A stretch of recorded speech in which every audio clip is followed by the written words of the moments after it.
আচ্ছা, তোমাদের সেই শিয়াল আর আঙুল ফলের গল্পটা মনে আছে? যেখানে একটা শিয়াল একটা আঙুল গাছে অনেক আঙুর দেখতে পেয়েছিল, কিন্তু বারবার চেষ্টা করা সত্ত্বেও অনেক উঁচুতে থাকায় সেটা সে পারতে পারেনি। আর তারপর সে যাওয়ার সময় তখন বলেছিল এই আঙুর ফলটা টক, তো তাই সে পারেনি পারতে।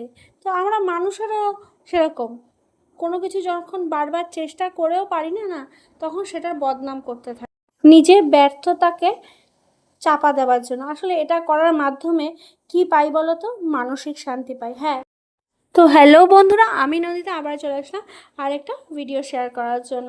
সকালবেলা উঠেই মেয়ে চলে গেছিলো স্কুলে প্রতিদিনের মতো, আর আমি চলে গেলাম আশিবাসি কাজ করতে। এগুলো করে নিয়ে তারপর মেয়েকে স্কুল থেকে আনলাম, আর এরপরে লেগে গেলাম মেন আমার যে কাজ সেগুলোতে।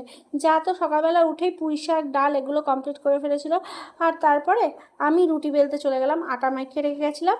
তো রুটিটা বেলে রুটিটা করে ফেললাম, আর আলু পেঁয়াজ ভাজা দিয়ে সকালের টিফিনটা খেয়ে নিলাম। এরপরে দুপুরে রান্নাবান্নার কাজে নেমে পড়লাম। দুপুরে রান্না করে ঠরে নিয়ে স্নান টান করে আবার দুপুরে খাবার খাবো কি, অংশুবাবুকে তো ওর মা বকেছে। তা আমি বললাম গিয়ে, কিরে অংশু, তুই যাবি আমার সাথে বেরু বেরু? তা ও বললো হ্যাঁ জেম চলো। দুজনা তারপরে পাড়ার গলির মধ্যে হাঁটতে লাগলাম। ও তো ঘরের থেকে বেরিয়েই দৌড়াদৌড়ি শুরু করে দিল। আমি বললাম দাঁড়া দাঁড়া, আমি তো তোর সাথে হেঁটে পারবো না। কে কার কথা শোনে, ও দৌড়তে লাগলো। তারপর একটু রাস্তায় গিয়ে সে বেচারা হাঁটলো, বেরোতে তো পারে না, স্কুল বাড়ি তাই একটু টাইম পাস ওর সাথে। আর তারপরে পুকুরে পাড়ে গিয়েছিলাম, দেখলাম অনেক কচু শাক হয়ে রয়েছে। অংশুবাবুর সঙ্গে কিছুটা সময় কাটিয়ে নিয়ে আমি ঘরে চলে আসলাম। ঘরে এসে আমরা দুই যা মিলে দুপুরে খাবার নিয়ে বসলাম। করেছিলাম সর্ষে বাটা দিয়ে বাটা মাছ আর মোচা, এগুলো দিয়ে ভাত খেয়ে নিয়ে আমরা দুই মা চলে গেলাম বাচ্চাদের নিয়ে ঘরে, কারণ আমরা না গেলে বাচ্চাগুলো ঘুমোবে না। সর্ষে বাটা দিয়ে কিন্তু বাটা মাছ খেতে বেশ ভালোই হয়েছিল বন্ধুরা। আর বিকেলবেলা উঠে আমি লেগে গেলাম তোমার চা করতে।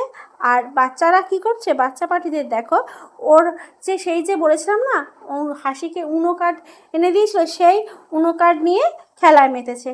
এরপর বাচ্চারা তো ডাকছে ও মা, ও যে আসো না একটু আমাদের সাথে খেলবে। বলে আরে দাঁড়া দাঁড়া, চাটা তো আগে করে নেই। তারপর চা করে নিয়ে যেই না ওদের ঘরে গেছি, মানে অংশুবাবুদের ঘরে গেছি, দেখি তিন ছেলে মেয়ে ঝগড়া বাঁধিয়ে দিয়েছে। আমার মেয়ে অংশুকে দেবে না, আর অংশু আমার মেয়েকে দেবে না। তো যাই হোক, ওদের ঝগড়া দেখতে দেখতে আমি ভিডিওটাকে এখানেই শেষ করে দিচ্ছি। তো তোমরা সকলেই আমার পাশে থেকো আর এভাবেই ভালোবাসা দিও।